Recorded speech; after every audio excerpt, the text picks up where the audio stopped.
Oh my sweet Moses. Oh my God.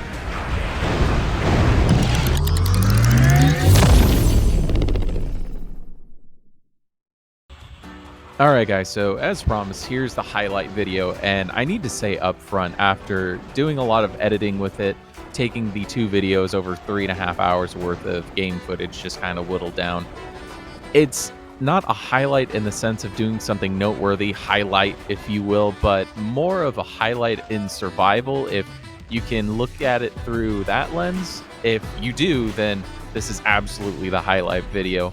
I'll still stand by this. This has just been so much fun. These older games, in my opinion, when it comes to the core fun factor and the core gameplay loop, is superior to what you see in a lot of games, with the obvious exceptions of like the Elden Rings, the Expeditions, the Final Fantasies, even the gameplay loop of like Battlefield 6. It's fun. So again, if you guys are new here, please consider liking, subscribing, all that good stuff. It really helps out. And I do appreciate you guys sticking around for this one. If you happen to stick around for that 2-hour struggle fest that was episode 4, I applaud you. But this is also my way of saying thank you of, hey, you don't have to watch the 2-hour video if you don't want to. Here's a bite size or a condensed version of the entire episode. So I would like to touch on this briefly before I go even further down the rabbit hole on this, but if you guys have been sticking around for these videos, for this series especially, I've noted several times that the gameplay loop of these older games have to be more fun because they had limitations, yada yada, all that good stuff.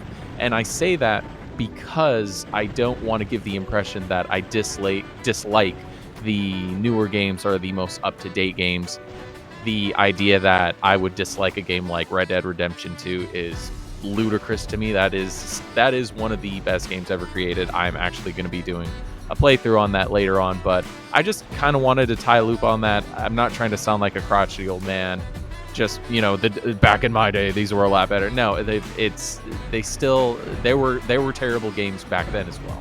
But just want to really let you guys know that all of these games that I'm playing are fun to me for the most part, with the exception once you go down like the SBMM rabbit hole of like Warzone or just any competitive, and I say that in air quotes, any competitive game. For some reason they're trying to make those games like competitive, which is kind of crazy to me, but that's neither here nor there. My point more is that I'm just out here trying to play some games that are fun for me, and I highly encourage you guys to do that. Like, one of the games that I actually got away from because it felt like a second job was Destiny, when it was in its prime, like hitting all the weekly strikes and all the raids and doing the trials, like trying to go 9-0 on trials every single week, all that. And like what was it, Iron Banner, Iron Flame, something, whatever the hyper competitive PvP was, like just getting whittled down like that, like it's just not fun anymore. So again, if you guys have any takeaways from all the ramblings that I've been doing, is to just have fun with whatever you're playing, fun or doing the most with your time. So as always, I'm going to stop talking. I definitely talk a lot longer than I typically do in these videos, but I just really wanted to let you guys know that. And yeah, just play the games that you want, have fun while you're doing it. Don't take these too serious. Life in general is just way too short to be really getting hung up on stuff like that. So I'm gonna let the audio play. I might see you guys at the end.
As always, guys, if you made it to the end, I do appreciate it. I had a lot of fun editing this. It's really nice that the process, or this process of editing, is not as foreign as it used to be. So I'm actually having fun putting in like little transitions and fading audio in and out so it doesn't sound completely disjointed. I do know, like in that Battlefield video, it's kind of crazy how loud that audio was, but that's neither here nor there. It was actually kind of funny now that I think about it. But yeah, guys, appreciate it. Have a good one.